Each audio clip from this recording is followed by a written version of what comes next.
Bagi umat Kristen tentunya mengenal dengan baik kata-kata dalam lagu himne gereja Amazing Grace.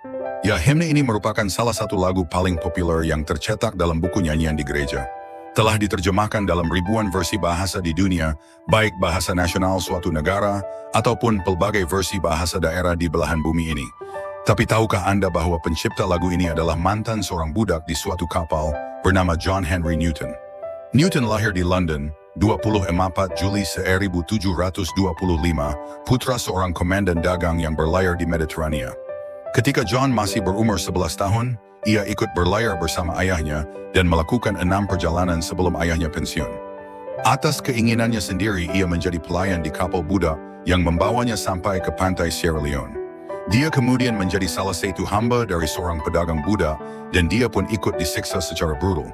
Awal tahun 1748, Newton diselamatkan oleh seorang kapten laut yang mengenal ayahnya. Dalam kehidupannya di dunia pelayaran, John Newton akhirnya menjadi seorang kapten kapal. Meskipun ia telah memiliki beberapa pelajaran dasar tentang agama dari ibunya yang telah meninggal ketika ia masih kecil, Newton merupakan orang yang tidak terlalu taat menjalankan keyakinan agamanya sendiri.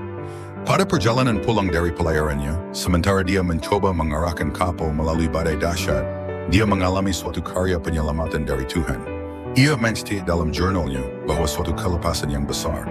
Ketika semua tampak hilang dan kapal pasti tenggelam, dia berseru, "Tuhan, kasihanilah kami." Kemudian di dalam kabin dia memikirkan yang telah didekatkan dan mulai percaya bahwa Tuhan telah diciptakan melalui badai dan rahmat yang mulai bekerja untuknya. Sejak saat itu dia memutuskan berhenti dari seorang kapten kapal dan memutuskan untuk menjadi seorang pelayan Tuhan.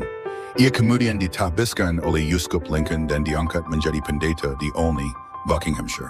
Lagu Amazing Grace menyampaikan pesan tentang pengampunan dosa dan penebusan melalui kasih karunia Tuhan, terlepas dari dosa-dosa yang telah dilakukan. Efesus pasal 2 ayat 8-9 berbunyi, "Sebab karena kasih karunia kamu diselamatkan oleh iman. Itu bukan hasil usahamu, tetapi pemberian Allah. Itu bukan hasil pekerjaanmu. Jangan ada orang yang memegahkan diri."